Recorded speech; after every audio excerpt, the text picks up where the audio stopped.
这个戏剧界特别是非常的低迷。那我也觉得，哎，好像有点闷了还是怎么，很想学一点东西，学知识。那所以呢，我才决定出国留学。因为我觉得自己有这个责任。特别是因为我从小就是老先生教我的，我想这么多的学生当中，影派的学生当中，我觉得我是最幸运的。我不同意的这样。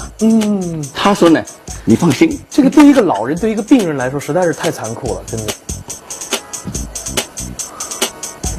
我知道连波老师每次想到这儿，肯定都会非常的难受。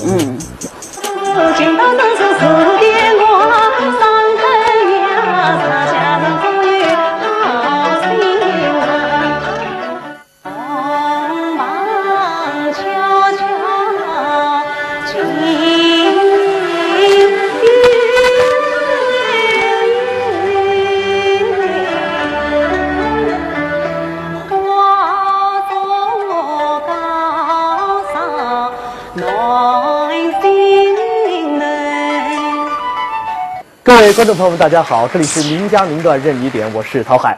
在我们的栏目当中呢，除了一如既往的为您呈现各大剧种的经典唱段之外呢，还会为您邀请戏曲界的名家和新秀共话戏剧之美。那么今天的我们的现场呢，有2位嘉宾。首先要介绍的这位呢，我一说出他的名字，我们电视间的观众朋友们一定会说上一句久违了，那就是著名影派小生王君安。上海的观众朋友们，你们好，很久不见了，我是王君安。好，谢谢君安。那么坐在君安旁边的呢，是我们的德高望重的一位老艺术家啊，那是在影派的形成和发展过程当中啊，起到了至关重要作用的著名作曲家连波老师。连波老师的作品，我们电视机的观众朋友一定是非常熟悉了，比如说何文秀、宝玉与黛玉啊，这个屈原等等等等一系列的这个影派的著名作品，在观众当中啊有着非常深厚的影响力。连波老师今天能够请到您来到我们的节目现场，真的是万分的荣幸。先给我们电视机的观众朋友们打一个招呼好吗？观众们好，今天我到这儿来录这个节目啊，感觉到非常高兴。第一呢，通过这个呢，对影派有个美好的回忆。再一个就是为君安做一个节目，我觉得非常高兴。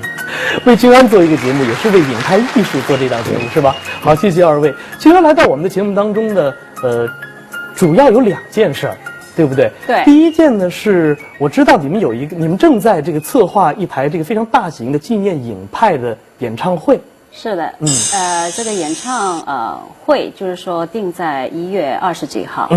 那主要是怀念老先生88诞辰。对。那么在尹桂芳老师这个88诞辰的这个演唱会，这个纪念演唱会之前呢，你个人也推出了一张专辑。对，是吧？能不能给我们仔细的介绍一下这张专辑的一些情况呢？好啊，这就是这个专辑的海报，就影韵风流。哎呀，照片拍的真是非常的漂亮。谢谢。但是我想问一个问题，一般的这个海报吧，都做的色彩非常的明丽，为什么你的海报显得那么素雅呢？因为我觉得影派相对来都不是比较含蓄，而且比较清丽委婉的那种。那我觉得这样一做吧，就有点区别于很多戏曲的那种一般的那种戏曲带子。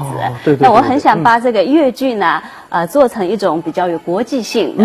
所以说这一次就把它做成是中英文版的。就唱词是中英文版的。对。这也是非常便于这个国际友人来欣赏这张专辑。因为我觉得我们中国就是说现在是，特别是上海已经走向了一种国际性的。那我希望更多的国外的一些朋友啊，国外的一些观众啊，都能够了解影派，了解粤剧。好，谢谢王君安。那么这里是名家名段任你点，我们首先呢来听王君安的一个唱段，玉蜻蜓的《钱幽庵》，好吗？好。no，不是，我对你笑你。是在对你笑你，对你笑，此次倒是在你我儿子笑的。山海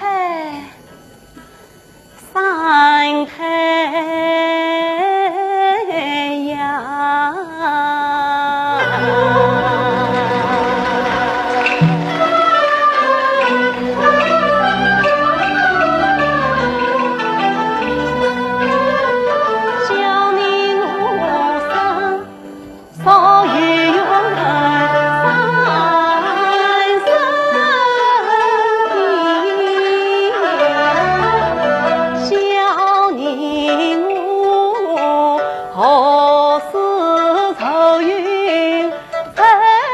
道理。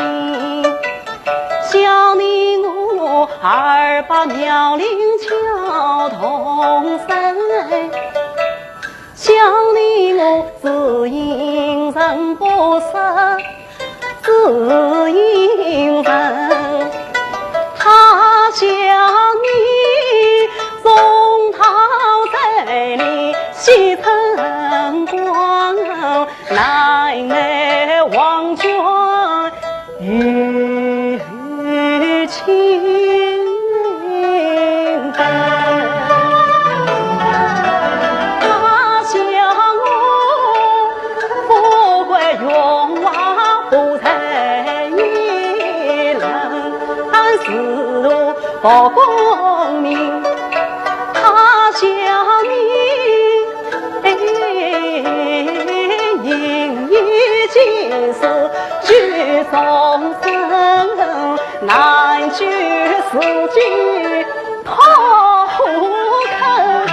他笑我世俗不敬，配是女商业年旬不尽心。他笑我醉翁之意不在酒，他笑你可怜迷了家心事。听笑我两个情王太笑，你较劲能自己，笑我王子自己多，笑你不该少脸女长眉他心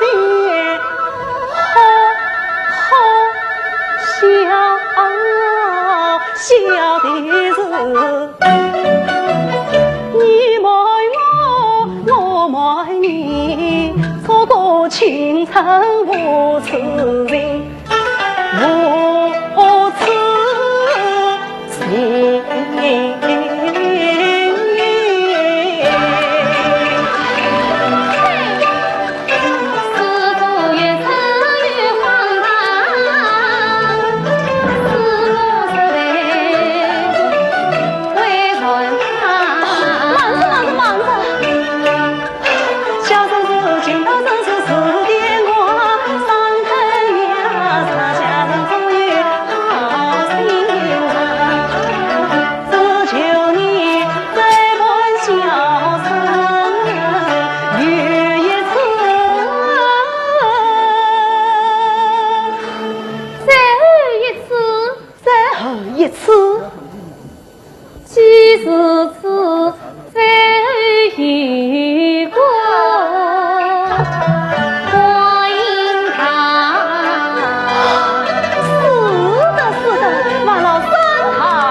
知道了。你给大家呢带来这张专辑呢叫做《影韵风流》。我知道在这张专辑当中呢，还蕴含了一个更为深刻的、深层的主题，那就是怀念你的先生尹桂芳老师。对，因为明年就是尹桂芳太先生的88诞辰。88诞辰，对，那我很想来做点，想为老师做点事情。那所以说这段时间都在策划这张 CD，以借此机会来怀念太先生。那我知道这张专辑的制作过程当中的，在选曲方面，哪怕在配器，在各个方面的这个廉颇老师都是起到了很多的这个关键性的作用。对。那廉颇老师能够给大家介绍一下这张专辑的选曲啊，或者制作有哪些特点吗？这张 CD 的选曲呢，一方面就是要体现尹派的基本的特色，所以把尹派的最经典的唱段集中在一起。最经典的一些影派唱段，最经典的，流传也。那么这个同时呢，也根据君安的特点，君安的唱法，就是他的嗓门，王君安他自己有自己的演唱的一些方法和特点，所以也考虑到了啊。尹桂芳老师在的时候呢，他一直强调一句话，你们学我的流派不要死学啊，对，要根据你们的条件，因为尹老师这个时候唱的时候，他这个年纪比较大了吧，嗓子上有一定的局限吧。你看君安这样完全可以发挥。所以这张 CD 里边呢，充分发挥君安的特点。对，君安的这个嗓音条件，我们大家都是非常清楚的。这一张 CD 这个唱段里边呢，就是按照现在时代的特点，所以我们在配器上也花了一些功夫，也做了一些调整。具体的是做了哪些调整呢？比如说这个配器上用了一些交响乐啊。立体的，这个花了功夫。但是交响乐和这个越剧本身伴奏的这个结合不是那么简单的。对，这个是非常难的一个事情。一方面发挥那个交响乐这个立体的作用，同时要体现越剧的风格，不仅体现越剧风格，还要体现尹派的特点，所以这方面呢，我特别注意，因为这个弄得不好，就是自管制。是，这个越剧管越剧，这个交响乐管交响乐。对。两个是贴上去的，应该讲要把它揉在一起，那么我觉得君安这张片子呢，我自己也比较满意。对，凭着您对尹派的这个精髓的理解啊，我相信这张专辑是一定有可圈可点之处。那君安能不能告诉我们，在这张专辑当中的这个到底是选了哪些曲目呢？这个也是观众朋友们非常想知道的。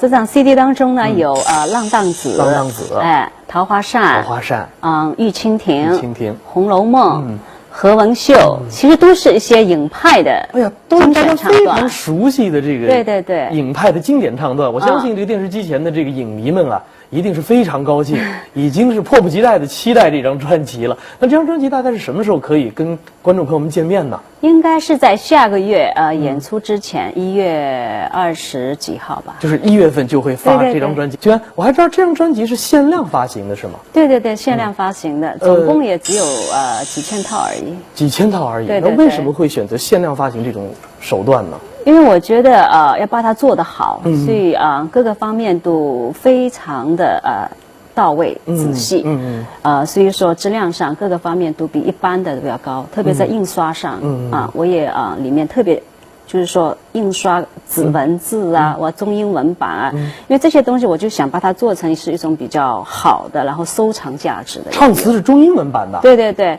因为唱腔吧，你一字字翻就比较难，所以我后来决定呢，就是说把它翻译大意的意义啊。一段唱的大意是这样子就让一般就是不能看中文的人就能了解你这段唱腔的意思，所以我觉得应该是蛮有收藏价值的。关于这张专辑的，非常感谢君安和连波老师的介绍。那接着下来呢，我们再来听一段唱段，是君安这一次在这个芳华乐剧团成立60周年的晚会上演绎的这个盘七的一个片段，对，洞房，对，一起来欣赏。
来相爱，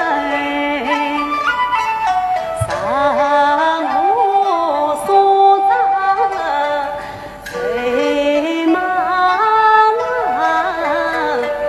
茫，也得朗月我行月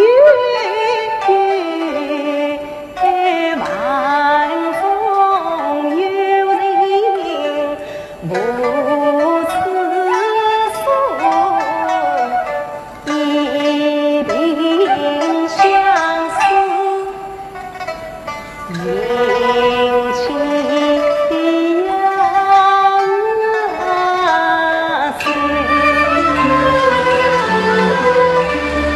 好容易盼得不敌娘子醉，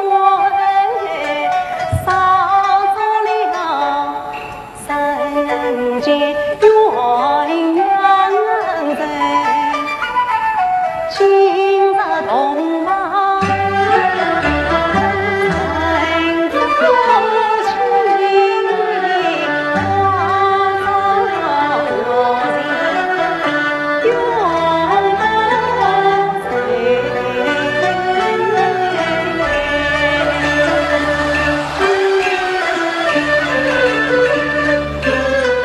飘起红巾诉衷语。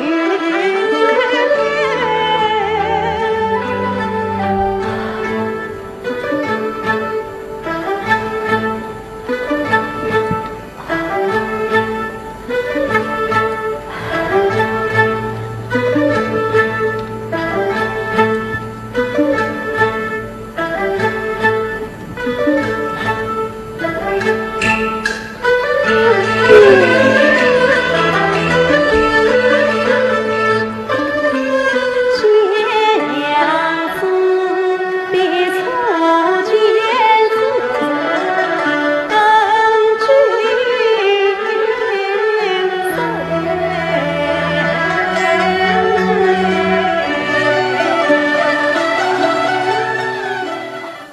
我觉得做这个 CD， 我觉得是蛮有意义的。我也非常高兴，因为我觉得我在美国的时候呢，我的很多朋友都喜欢听我们粤剧。但是呢，当我送给他盘带子的时候，他就看不懂，老师来问我：“君安啊，你这段唱腔是什么意思啊？”很好听，但就是听不明白。就听不明白。那我就觉得，我们就应该尝试尝试啊，把这个翻译成个大意，让人家来了解这个唱段是什么意思。是，我建议你今后在舞台演出的时候，最好也把那个字幕啊，翻译版英文、中英文对照来看，那个对不对？也非常的新颖。哎，那说到了你在美国这一段，我不得不问一个问题。我不知道你是不是第一次在媒体回答这样的一个问题。应该说你这是在你的这个事业的一个巅峰状态，突然之间离开了舞台。其实那段时间你去了哪里，很多观众朋友并不知道。但是后来我们陆陆续续的听到了一些传闻，说你在美国，能告诉大家当时你是怎么想的，为什么会离开舞台呢？那个时候10年前了，也就是我在福州。那个阶段呢，在中国这个戏剧界，特别是非常的低迷。那我也觉得，好像有点闷了，还是什么，很想学一点东西，学知识。那所以呢，我才决定出国留学，来补充自己这方面的知识，这方面的东西，来提高自己的修养啊，各个方面。那主要还是为了充电。对，为了充电。但是我听到了一个说法，说你走的时候，这个泰先生尹桂芳老师好像还非常的难过。我想肯定是非常难过的。一方面是非常难过，但另一方面我觉得泰先生他也很理解。他很理解。对，因为我每年我在国外的时候，逢年过节啊，基本上我都是打电话给他，问候他，看看他好不好。那他从来没有骂过我，从来没有骂过你。但他是不是从来没有骂过我？知道他心里很难受的，但是呢，他没有说一句话。但是他会不会就是旁敲侧击的说：“君安啊，你什么时候是不是可以回来登台啊？”泰先生倒是从来没有问过我这个问题，你什么时候回来？他都是给了我这种自由的。他觉得，你觉得什么是对的，你就去做。所以他是一个非常开明、非常能善于理解的一个泰先生。我们在做这个采访之前呢，跟君安沟通的时候，君安就反复提到一点，他说廉颇老师一定要请来，因为廉颇老师是看着我长大的，真的是。那廉颇老师既然是看着君安长大的，能不能评价一下君安的为人，君安的艺术？在您的印象当中，君安是一个怎么样的演员？这个君安啊，我的确是看他长大，对他特别有感情，所以看到他像看到自己小孩子一样，看到自己女儿一样啊，所以这个特别亲切。因此他的成长，他的一个收到一点效果的话，我都很高兴的。他每次回来到我这儿来，我总看到他，总感觉到他进步了，慢慢的在成熟。现在特别成熟。如果现在能够登台演出的话，我相信啊，比以前10年以前更好一些。因为这个艺术啊，一定要有深厚的文化底蕴。他现在呢学了一些，他不是跟我通信嘛？以前跟我通信写不通的。现在他那个跟我写信比较流畅了，对吧？中文也比较提高了，所以我觉得这个学习还是有必要的。那么君安的这个为人呢，我是说，为什么我对君安比较好呢？因为他这个为人啊，有点像他那个老师，有点像尹桂芳老师，比较大度，想得开，做事情也比较就是说不是斤斤计较的，尹桂芳老师就是这样的，那么对人呢很宽厚，而且呢善于帮助人家，所以我觉得呢，君安呢，这个尹桂芳老师的一些优点他是学到了，他是继承下来的，所以我觉得这个是最重要的，是为人是做人是首先的，这个艺术是也重要，但是有了好的做人了，就会带动这个艺术。那我想提一个问题，就是尹桂芳老师过世的时候，君安是什么时候听到这个消息的？其实我是一直在那段时间，老先生在医院的时候，我差不多都是每天打电话给他，但他不能讲了嘛，已经不能讲，那只能是听到我的声音。那我听英梅阿姨在说给我听，她说老先生有点头这样子，但是因为我实在是回不来，那个时候刚好是大学的最后1年了。那个时候学业太紧张，赶不回来，真的是赶不回来。我想我赶回来之后就出不去了，因为实在是没办法。那所以我为这个事情心里也非常难受，因为总觉得没有尽到自己的小心。就像刚才廉颇老师说的那样，那么现在的王君安呢，通过了这10年的磨砺和学习之后，如果再次登台的话呢，表现影派艺术一定是更加的成熟。那我们接着继续来欣赏你在这个芳华乐剧团60周年的庆典上演出的盘期的另外的一个片段《和平》。好。你可知个人生于世，非常真意，非常是，非常是意，非常心，这非常心你与何彼此？谁才是个人自有个人事？可知道夫妻原是恋爱离子？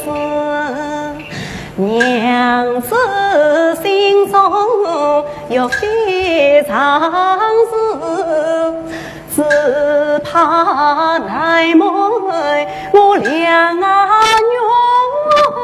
死，因他言语常因事，难道他话中有所指？娘子不必一承认，若是要吹破女心啊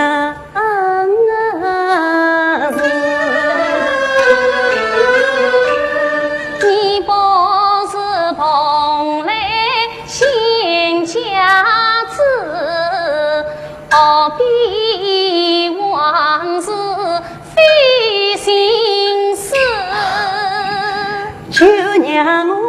我今日全当谢俺家子来猜一猜娘子的心中事。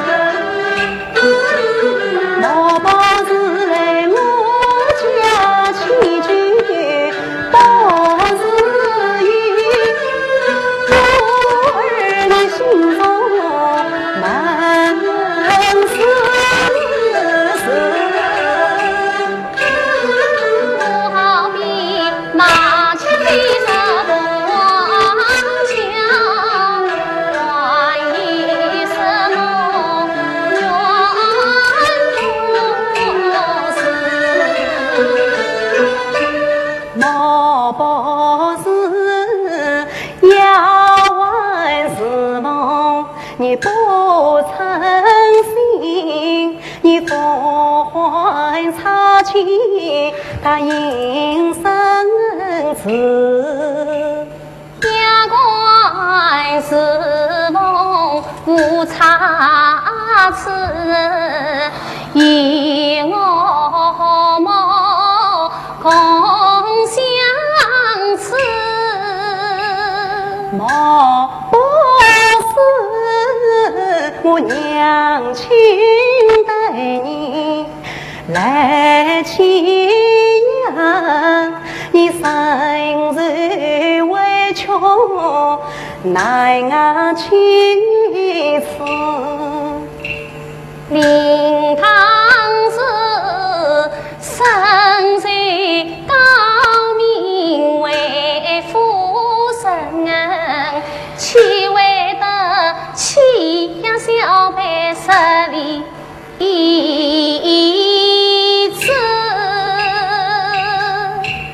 莫不是我妹妹不懂事，言语得罪我娘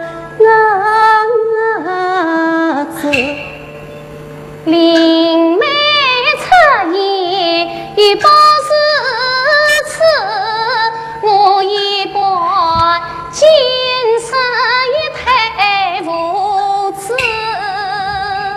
莫不是你为日高峰心不欢，原是理想在工厂归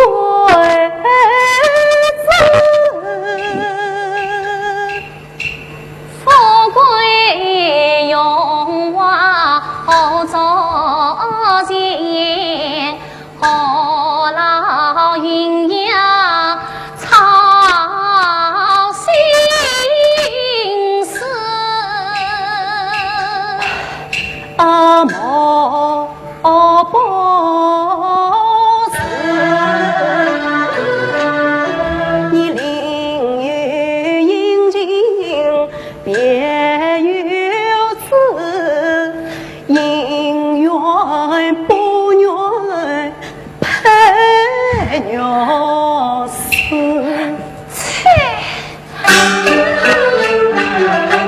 你枉为是个男子，什么不够随我死，将我一家太公亲，难道你言我给死？小生命我是为娘子休要生气。呀呀呀呀！这不是那不是，真是乃我娘子。我到底不是蓬莱谢家子，今朝里难成娘子的心中事。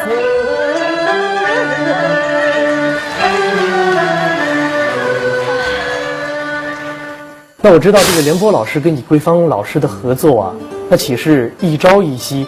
你们的合作是始于这个50年代，对，50年代初，对，那基本上是走过了这个半个世纪的这个合作的历程啊。那尹老师一定也是对您影响很大。当然，您对影派的形成也起到了很大的作用。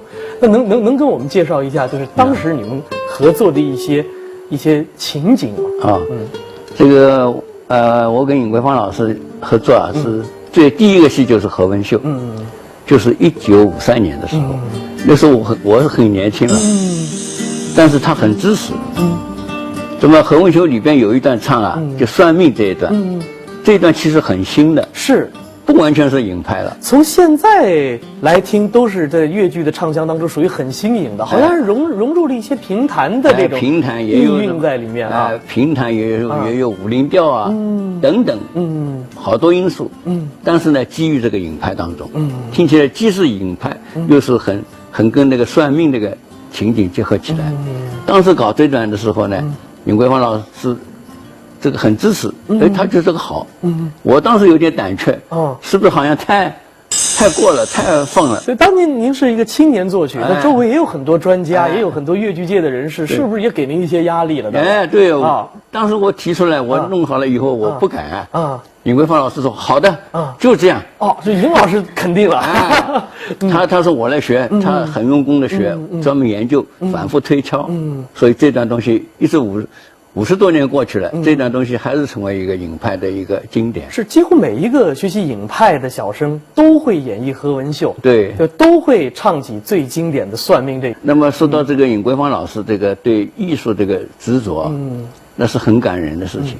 我讲个小故事，因为当那个曲园那个现在不是有个片段嘛，对，曲园那个最后这个就是雷电颂。很可惜的是，尹桂芳老师没有给我们留下太多的影像资料，但是所幸的是在尹桂芳老师这个生病之后，还是拍下了这个4个折子戏。对，这其中有一个就是您刚才提到的这个屈原。屈原这个这一段拍的时候，我在旁边，非常感人，因为他那个时候脚站不住，手也不会动，那么这个呢，这个雷电颂啊，要大幅度的动的。对。但怎么办呢？他就是想了个办法，就是一个脚啊，用那个布景里面的那个铁啊，把它绑起来。就等于是固定在那个。哎，固定那个地方，一个脚就等于是用机械装置，就是固定在他因为站不稳的了，一定要站的嘛。站不稳怎么办呢？把这个脚绑在这个铁杆上。绑在铁杆子上。哎呦，这个手呢，搁在一个上面，就一个手动。所以我们等一下看一看啊。但是在这个情况之下，我是很舍不得，我在旁边啊，我不同意的这样。他说呢，你放心，这个对一个老人、对一个病人来说，实在是太残酷了，真的。我知道连波老师每次想到这儿，肯定都会非常的难受。老先生是这样子，为艺术啊，他就是。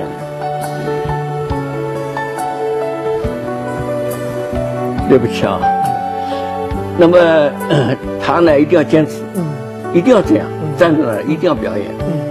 所以当时拍的时候，我们现在看出他的眼神啊，非常锐利。是因为曲原那个时候是问天怎么样，问地怎么样。对，就我们看这段的时候，觉得虽然老先生的这个形体受到了一定的局限，但是他的眼神的表达，包括他的唱，对，还是非常的气势磅礴，真的是就像您说。所以呢，这个我想呢，这个影派艺术啊，不完全是个唱，更重要是个表演，所以尹桂芳老师这个表演很内心的、内在的，比较深层的，不外露，但是很有气质，所以刚刚我讲过陈立听先生对他的评价，是吧？是。这个评价是相当高的，是。所以呢，这个我觉得我们学影派啊，要全面的来学。好，那么接着呢，我们就为电视前的观众朋友播出这段非常珍贵的录像资料，一起来欣赏一下尹桂芳老师演绎的屈原。胜利，你在无方。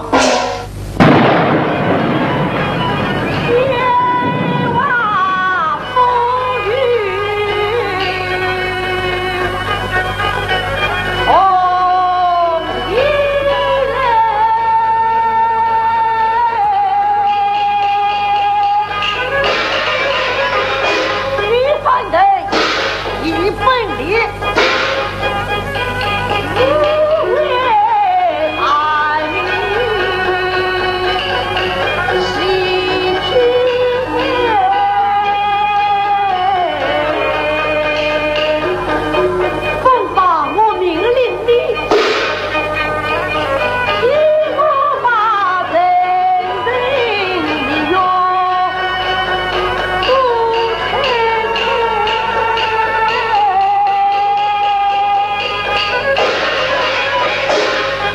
许多人妖魔鬼怪，让非所对他将儿在一起。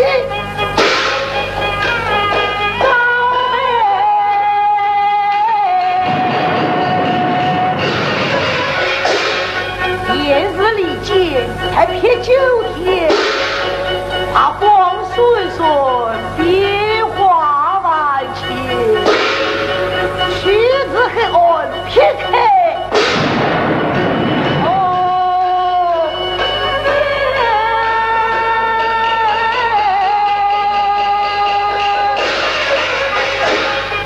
明儿雷公击破灰魔，三儿红楼威力无穷。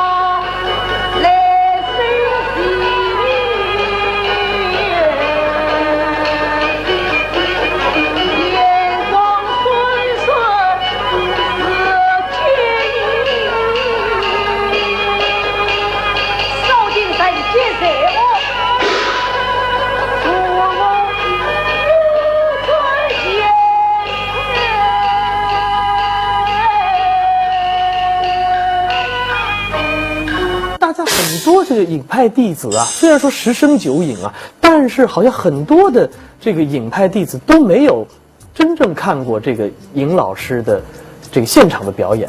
对，这一点是非常遗憾的，因为尹桂芳老师这个为人啊，他是从大局出发，他有几次都要拍电影，都没拍成，什么道理啊？都是为了大家。第一次在这个1947年的时候，就山河恋吧，就是山河恋以前他有一个已经合约都签好了，准备拍一个电影，他的电影，他为了这个投入这个山河恋呢，他把这个电影放弃了，就为了这个山河恋的大义演，大义演吧，是吧？还有呢，就是在1960年代的时候，就是香港啊，准备拍那个《新令君》，拍《新令君》呢，他那个信写给我，准备音乐什么弄，准备研究了，后来也是为了演出这个《红楼梦》啊什么的，他把这个东西割掉了，也割上了，所以非常遗憾，现在无法弥补。那么现在刚刚您讲的对的，现在好多这个学影派的弟子啊，没有看过尹老师的，我们怎么讲他都不能理解。但是有一点，就是刚刚君安讲这个，就是说尹桂芳老师这个艺术啊，跟他为人的有关系。所以我认为研究这个流派啊，要从他这个为人，从他的本人的性格，因为本人的性格它体现一种美学原则的，那么尹桂芳老师这个艺术呢，就是很朴实的，很朴素，朴实，而且深沉，不外露。君安看过尹桂芳老师的这个舞台演出吗？我没有，但是我比较运气，就是说，在我很小的时候，打从16岁开始，老先生就是每天到排练场来看我，来指导我。特别是那个时候86年的时候，我们排《红楼梦》，那个时候请了上影厂的著名导演黄祖模，那么黄祖模还有贾阿婆连老师那个时候都在，然后太先生是每天走到排练厅，就是坐在那边看着。跟很多的影派弟子相比，你是非常幸运的。我是最幸运的，因为你一直待在老师身边。对对对，对，非常幸运。这地方要讲个小故事，因为君安这个他很小的时候就拍《红楼梦》，16岁吧。对对对。那个时候呢，我们完全当他小孩一样。这个他因为对于《红楼梦》这个因为年龄小嘛，对贾宝玉这个心理的体会啊，有不足的地方啊，因为本身这个人物就是非常多元化的。对，那么这个导演王祖模先生呢，对他要求很高，我呢也对他要求很高。结果呢，他在台上演的时候演的不到位呢，我们两个要骂他的，就到后台，演完里头到后台就会骂他，台上排的时候也要这样，要说他嘛。这个尹桂华老师很舍不得，他跟我们两个人偷偷讲，你们不要骂他，好好的跟他说啊，跟我们打招呼了，所以他对他钟爱是真是非常非常的疼爱的。那么既然聊到了《红楼梦》这部戏，这也是一部影派的经典剧目了。我们现在来看一个版本，那是王君安和李敏在1987年，芳华乐剧团来到上海公演《红楼梦》的一个录像。那个时候你多大？我才16岁还是17岁吧？16、17岁，很小。但是正好就很符合这个贾宝玉的那个时候的实际年龄，对不对？稚气、书卷气。是。那个时候在上海公演了多久？有1个多月。1个多月，而且当时也是盛况空前。对，老先生每天来，天天把场，天天来把场，天天来陪我们，就是说谢幕。那个时候。好，我们一起来欣赏这个片段。妹妹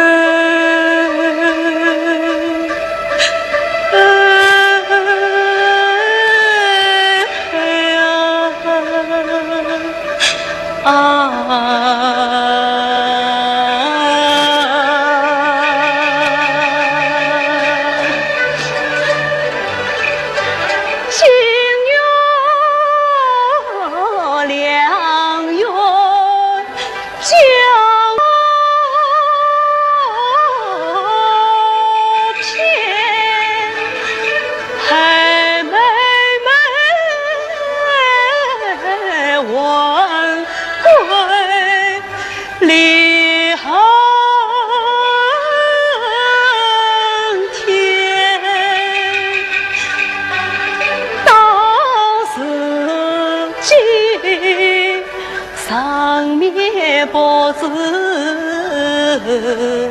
何处去，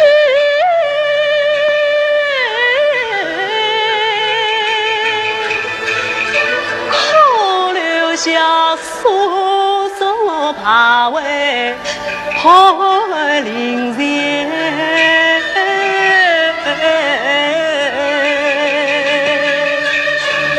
林妹妹，林妹妹，林妹妹，此今是千夫万婚，婚不归，上天上地难人间，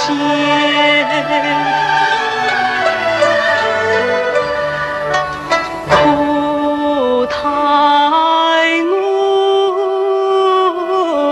生不能应的话几句，死不能无言无语情，草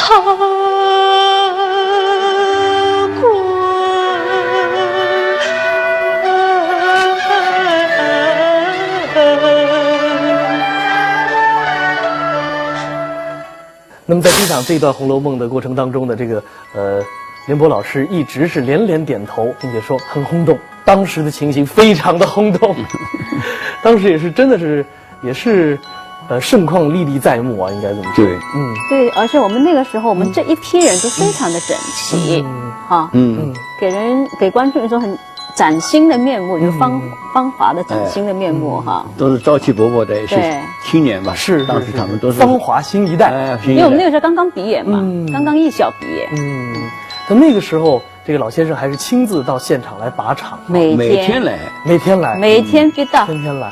我们真的还是很想听到这个王君安跟我们聊一聊你眼中的老师尹桂芳。我觉得老先生在我心目当中，就是一位非常非常慈祥、善解人意的一位先生。因为我们实在是，因为我跟他在一起的时间太长了，就像自己亲人。就像自己的奶奶呀、外婆这种感觉，有这种亲情。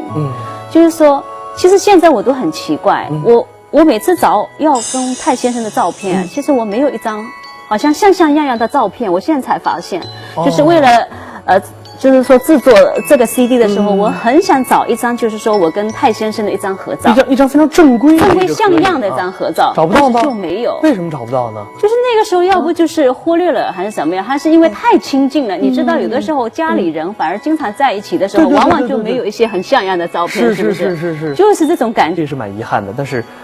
我看君安回忆起这个泰先生，也一直是非常的动容。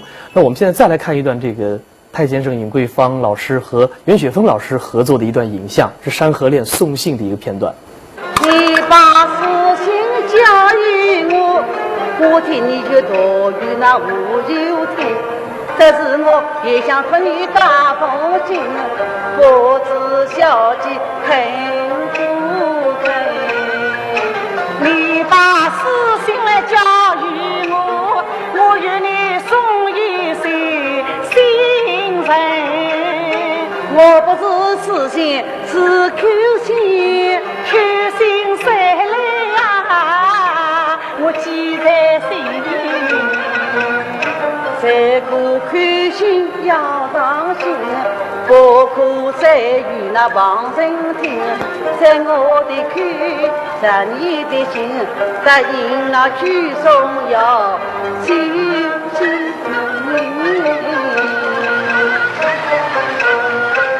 既然答应言语反悔，你就说吧。唉，妹妹呀，你在讲什么？我在念心给你听啊。现在我和你开心那年，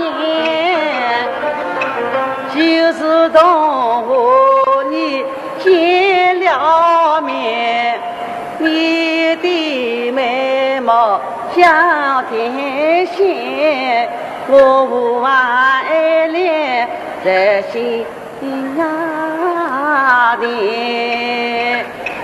啊也妹呀，我和你你不知，我想你你不见，我与你说话你不回答，我和你这个简直非敷衍啊也妹啊，我是一见就钟情你，为此你可否将我怜？我是一见就钟情你呀，你我真好像爱你。君安啊，说起你出国的这10年，事实上到了这个后期的2、3年之内呢，大家一直对你有所关注，你开始陆陆续续的出现在一些特殊的演出当中，或者是一些这个晚会当中，等等等等。这是不是一个信号，说明你已经决定要回到越剧舞台上了？我觉得我很想为老师做点事情，特别是我自己的年龄随着慢慢长大了，我都很想来报老师这份情。那么陆陆续续回来，那我觉得芳华也的确是需要我。那很多观众啊非常热情，一直在等待着我。对，我就想说越剧观众也需要你。真的是，那么我都觉得很受感动。那有的时候我也想，我有今天，我都觉得全靠泰先生培养我，也全靠芳华培养了我。那所以说，我觉得我能做的，我一定会来做。那不管将来怎么样，就是说，我尽我所能。不过我也的确是很想为这个影派艺术，就是说，来做点事情，因为我觉得自己有这个责任。特别是因为我从小就是老先生教我的，我想这么多的学生当中，影派的学生当中，我觉得我是最幸运的，就是说老先生每天在这个排练厅里面看着我、指导我，我想我是唯一的。那我觉得我应该为这个影派来做点事情，我觉得有这个责任心。对，应该这么说，你的肩上有不可推卸的责任。对，我也觉得是啊。那另外，我觉得芳华这个剧团很不容易，我也很想讲一讲，因为这是老先生就是说他自己创办的，是。然后在全国来讲，这个芳华以个人名义，就是说。这种剧团呢，到目前为止，我觉得芳华是唯一的哈，是全中国的确是唯一的。那我觉得老先生这个一辈子是非常非常的不容易。那我觉得芳华现在呢，芳华一定要有影派才有它存在的价值。那我觉得我应该为老师做点事情。所以。现在芳华有什么任务啊？有什么演出活动啊？你都是非常积极努力的，我都会愿意去做。是，那么接着我们要播出的这一段《红楼梦》呢，就不同于刚才我们播的那一段，这是在2004年你回到芳华越剧团，主演的那场《红楼梦》。对，3年前也就是怀念老先生的去世3周年。那么现在我们还是来关注《红楼梦》的片段。好。宝兄弟。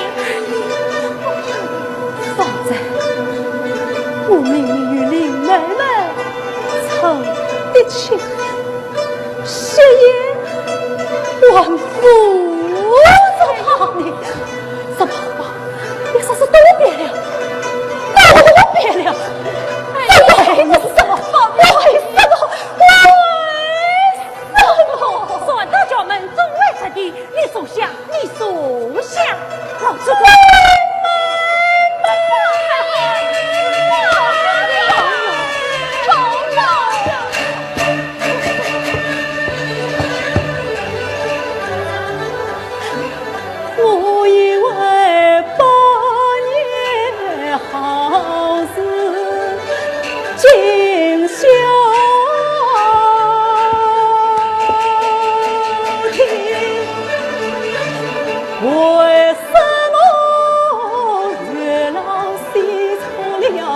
红腿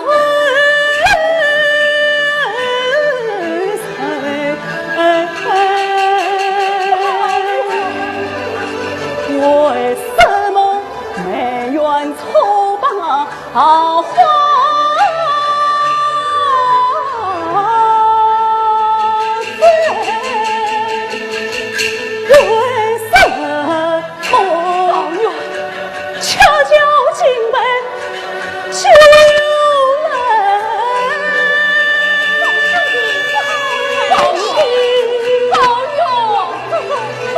莫不是老祖宗骗？兄弟，宝兄弟，你听我说，听我说，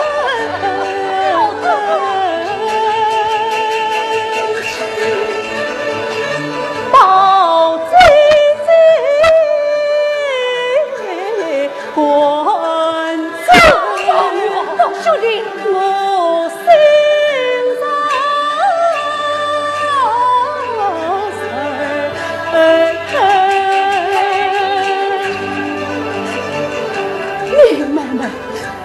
你在哪里？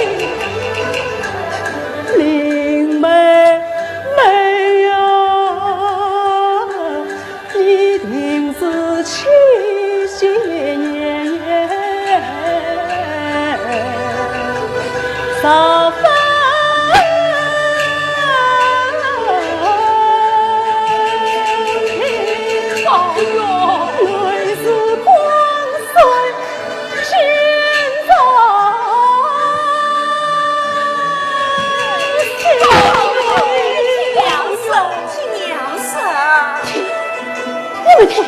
你们可曾听到你？陈毅，你告诉我，你可曾听到他的哭声？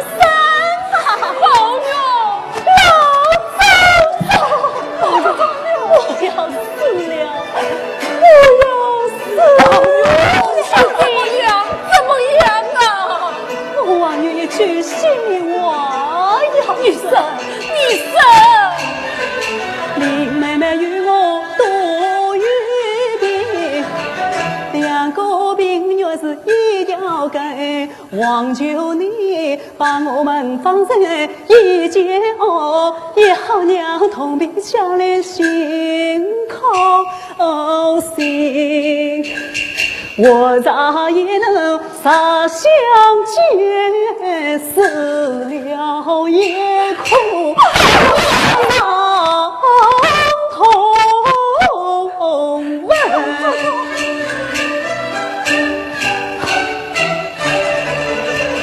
老祖宗啊，我天下百闻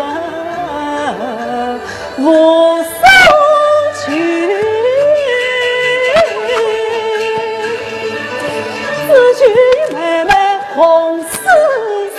各位观众朋友们，这里是名家名段任你点，我是陶海。